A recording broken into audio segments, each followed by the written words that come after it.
In a bustling city where truths were as elusive as the stars in daylight, there lived a man named James Calloway. James was renowned for his extraordinary ability to concoct elaborate tales that ensnared all who listened. His charming demeanor and sharp wit made him the unlikeliest hero, or rather, anti-hero. To him, fibbing was an art form, one he practiced with the precision of a master painter crafting his latest opus. For years, James's lies were harmless, exaggerations to entertain and fascinate friends, harmless deceptions to avoid commitment or sidestep responsibility. He was the undisputed king of fiction, weaving stories that spanned from grand adventures overseas, complete with near-death escapades, to simple tales of mistaken identity at the local grocery. However, James's compulsive lying would soon prove to be his Achilles heel. Late one evening, as the clock struck midnight, James found himself in a dimly lit alleyway, confronted by a figure cloaked in shadows.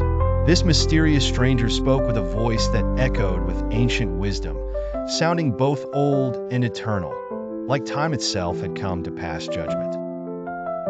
"James Calloway," the figure intoned, "your talent for lies has gone unchallenged for too long. You have spun your tales without consequence, but life must balance the scales. Henceforth, every lie you utter shall become your reality.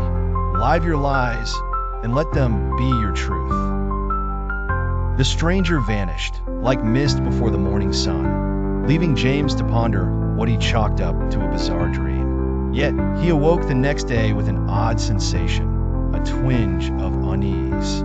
His day began as usual at the local coffee shop with a story to amuse the barista.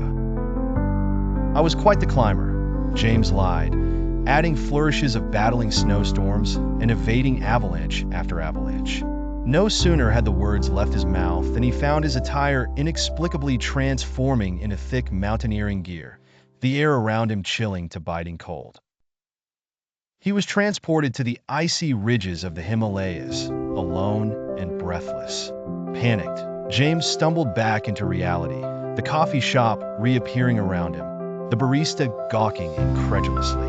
Bewildered but stubborn, James dismissed the experience as an illusion, a trick of the mind.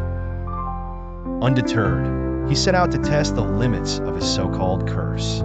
Each lie thereafter saw him plunged into its truth, a pleasant interaction morphing into a high society gala when he claimed to be a distinguished guest, a botched delivery turning into a perilous heist. The lies, once so malleable in his grasp, soon became chains binding him to unfathomable consequences. Realizations crystallized slowly, one misadventure at a time. As James navigated the chaotic tapestry of his lies turned real, he learned of the grief and hardship beneath his words. He was humbled by experiences that he could scarcely comprehend when only fabricated. Ultimately, the journey towards truth began with James standing before a crowd of colleagues, stumbling through an earnest apology for a past deceit that had escalated into chaos. His admission of guilt unfurled like a lifeline, unraveling the web of half-truths and leading him back to the ground of reality and sincerity. In time, James's narratives turned from falsehoods to earnest truths, stories woven not from illusion, but from the genuine fabric of everyday life.